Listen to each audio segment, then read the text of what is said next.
The day the sky changed, every human on Earth felt the same fear. It began with a deep rumble, as if the clouds were tearing apart from the inside.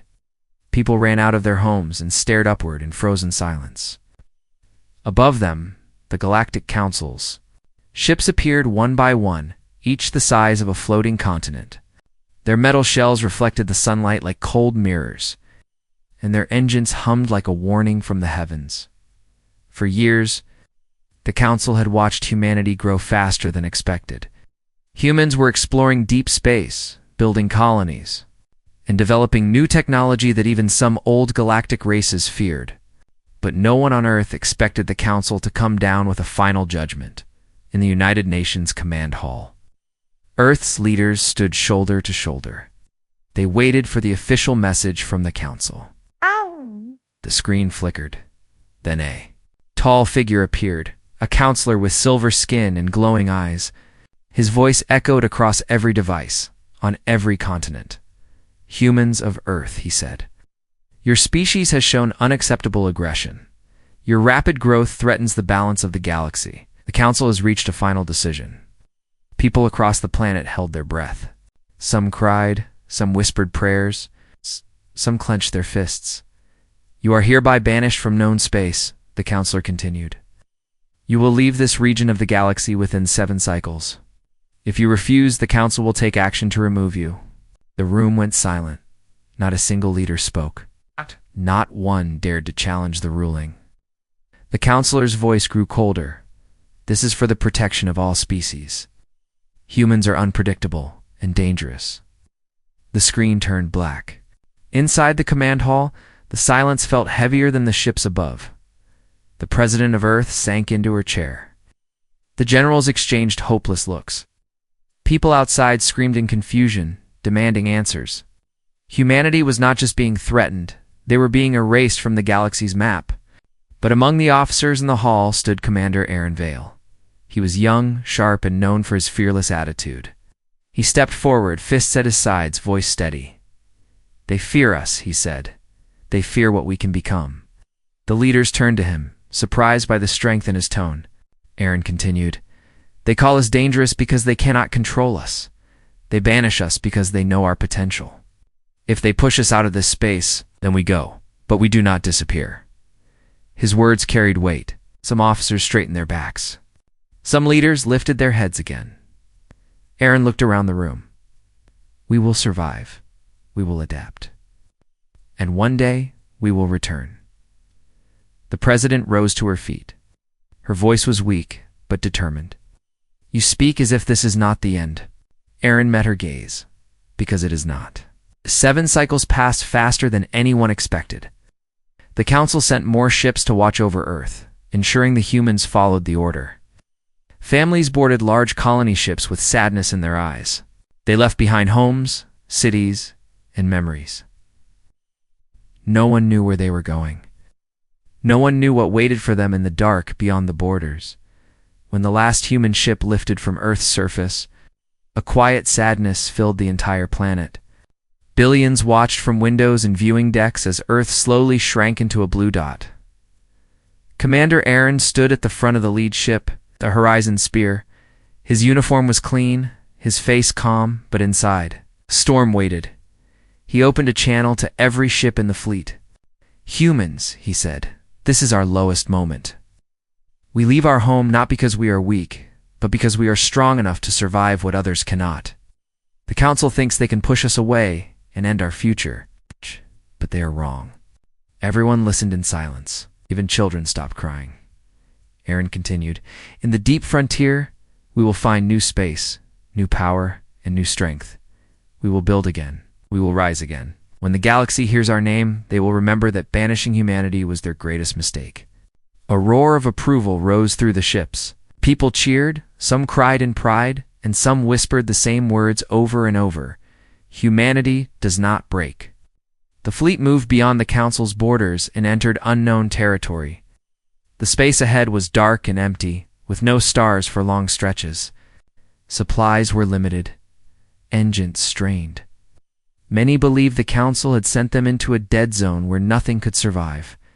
But after weeks of drifting through the emptiness, Sensors detected something massive ahead, a metal structure floating near a dying star.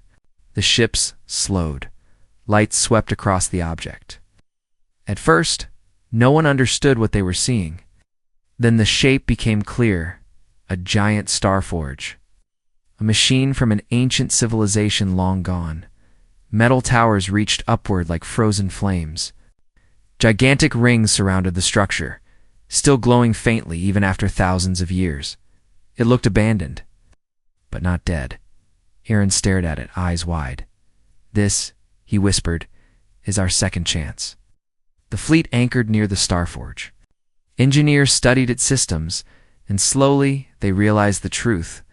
The forge still worked, but it could build ships stronger than anything humans had ever seen. It could turn raw energy into weapons that could shake entire fleets. It was powerful, dangerous, perfect for a species that had been thrown away. Humanity gathered around the screens. Watching the forge come to life again, the Council had pushed humans into the dark. But in the dark, humanity found their future, and their future was brighter and far more dangerous than anyone could imagine. Asterisk, the Starforge lit the darkness like a newborn sun, for the first time since their exile. Humans felt hope warming their hearts. Engineers, soldiers, scientists, and even children gathered near the viewing windows of their ships. Watching this strange, ancient machine wake slowly from its long sleep, at the center of the forge, thousands of tiny orange lights flickered on, forming rivers of glowing energy that ran through its metal veins. The giant rings around it began to rotate, moving with smooth, perfect precision. The forge was alive, again, and it seemed almost eager to serve its new masters. Commander Vale stood on the bridge of the Horizon's spear, eyes locked on the brilliant spectacle. The soft light reflected from his uniform and cast sharp shadows across the command deck. "Is it safe?" one officer asked. Aaron gave a faint smile, the first real one since the exile began. "No," he said. "Nothing this powerful is ever safe. But it is ours, and we will use it." The next weeks changed humanity forever. Teams were sent inside the forge. What they found amazed even their brightest minds: advanced construction, halls, gravity-shifting chambers, and machines that built ships piece by piece, atom by atom. The ancient race that built the forge had vanished, but their legacy remained stronger than anything the galaxy had ever known. Aaron called for a meeting of all fleet captains. They sat in a circular chamber inside the forge, the walls glowing with slow pulses of light. "We cannot stay hidden forever," Aaron said. "The Council watches the borders. If they see signs of life out here, they will come." Captain Mara, a sharp-eyed woman known for her strategic mind, leaned forward. "We are not ready for them. Our ships are old. Our weapons are outdated. We cannot fight them yet." Aaron nodded. "That is why we will build. The forge gives us a chance no other race has. We can create ships the Council cannot predict, weapons they cannot defend against." Another captain frowned. "We do not know how long this forge will last." Aaron's voice grew calm and firm. "Then we use it while we can. Every hour, every minute, every second. Humanity will rise here." The room fell silent, not in fear, but in agreement. They had been banished, humiliated, and thrown into the dark. Now this ancient megastructure offered them a path back, a path to power, a path to revenge. The first ship they built was unlike anything humans had created before. It was long, sharp, and armored with metallic plates that shifted like animal scales. Its engines glowed bright blue, and its core hummed with a deep vibration that shook the forge when it activated. ARI named it the Apex class. War carrier, a ship designed not just to travel, but to dominate. When the Apex launched from the forge for the first time, the entire fleet watched in awe. Its shadow passed over the smaller human ships like a giant bird spreading its wings. "It looks alive," one engineer whispered. "Maybe it is." Another replied. The Apex's first test was simple: to travel at maximum speed beyond the human fleet and return in minutes. But when the ship jumped forward, it vanished completely, leaving behind only a flash of blue light. On the command deck, officers gasped. "Did we lose it?" someone asked. Before Aaron could reply, alarms chimed. The apex reappeared behind them, silent, untouched, without a single scratch. It had moved faster than any known ship in the galaxy. Aaron crossed his arms, proud. The Council banished us. But they made us stronger. But not everything in the frontier was peaceful. A week after the Apex's test flight, human scanners detected movement in the dark, faint signals creeping toward the edge of their new territory. Aaron called for immediate attention. "Are they Council scouts?" he asked.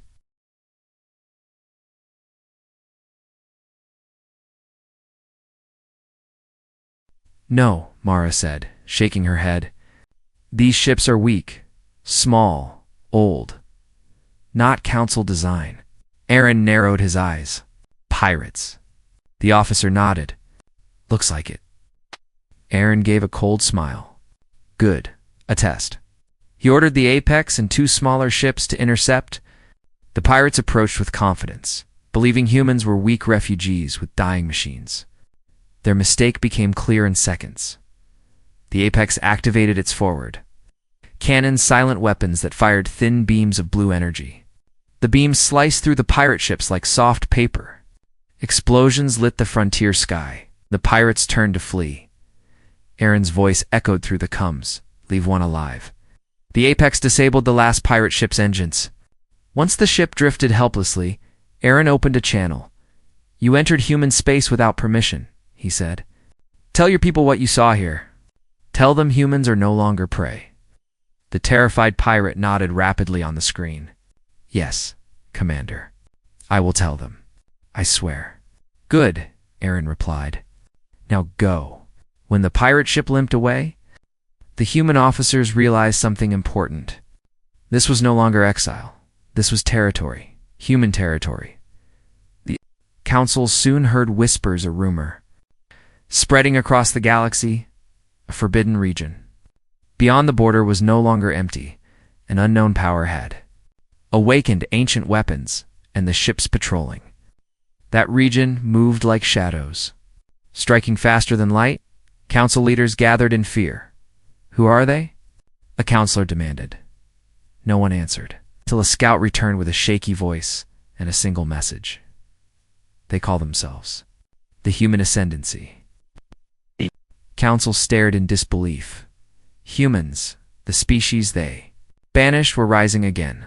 Not as victims, not as refugees, but as a new galactic power. And Aaron Vale knew the truth better than anyone. The Council had created their own downfall.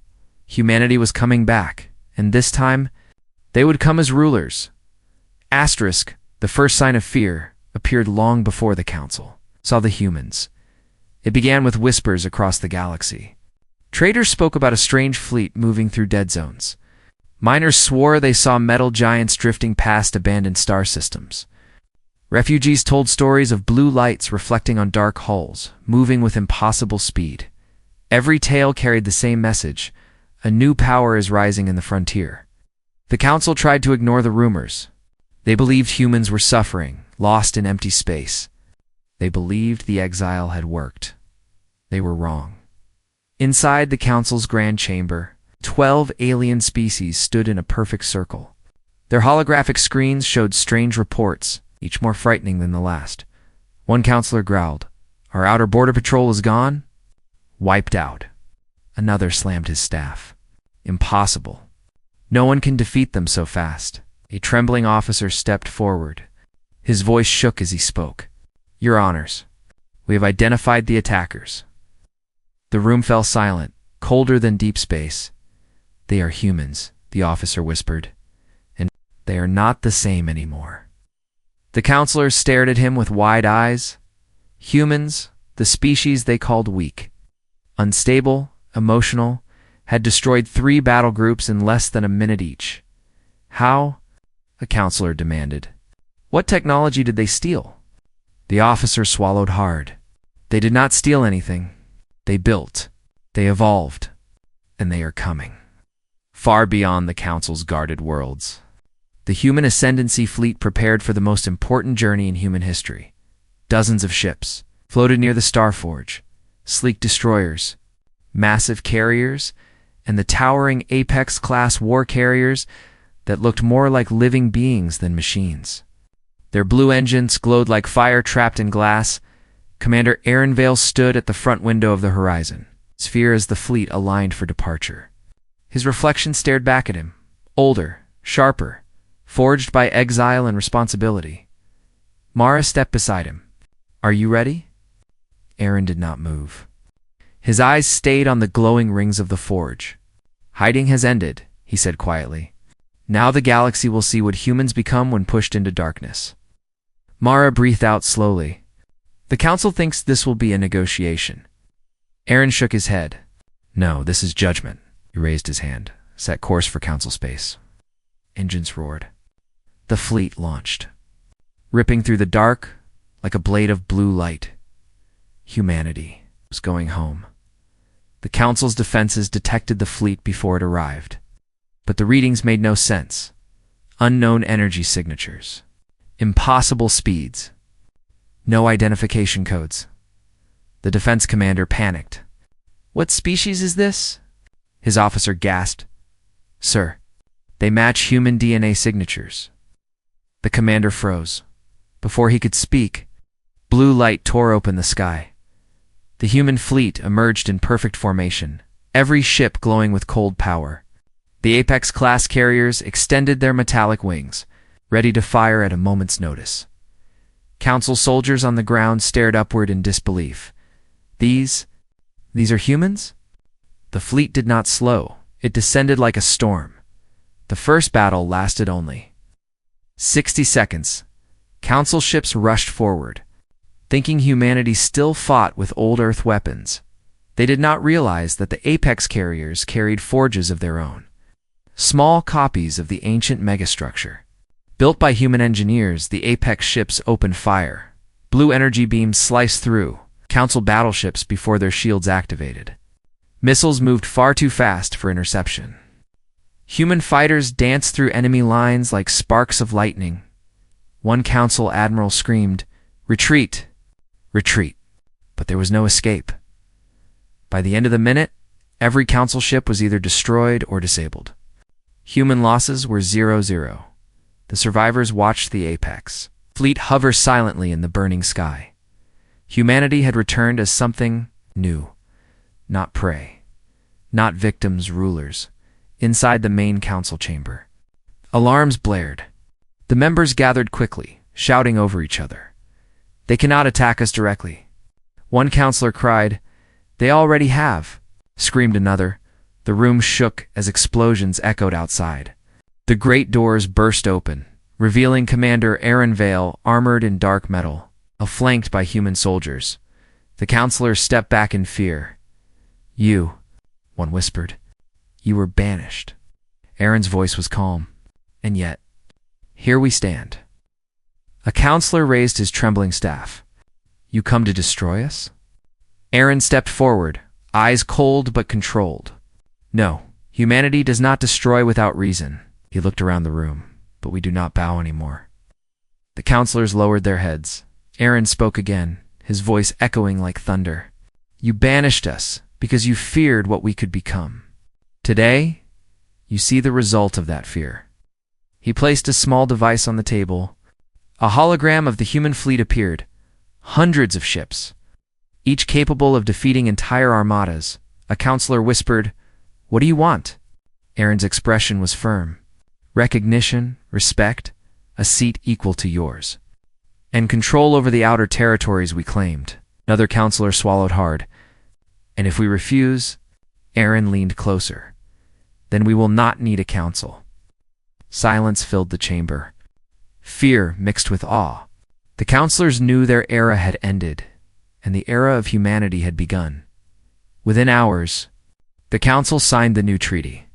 Humans were no longer outcasts. They were now the highest ruling power in the Exiled leaders of the frontier, guardians of the ancient forge, and the species no one would ever challenge again. As the human flag rose above the council station, Aaron stood quietly at the window and watched stars drift by. Mara stepped beside him.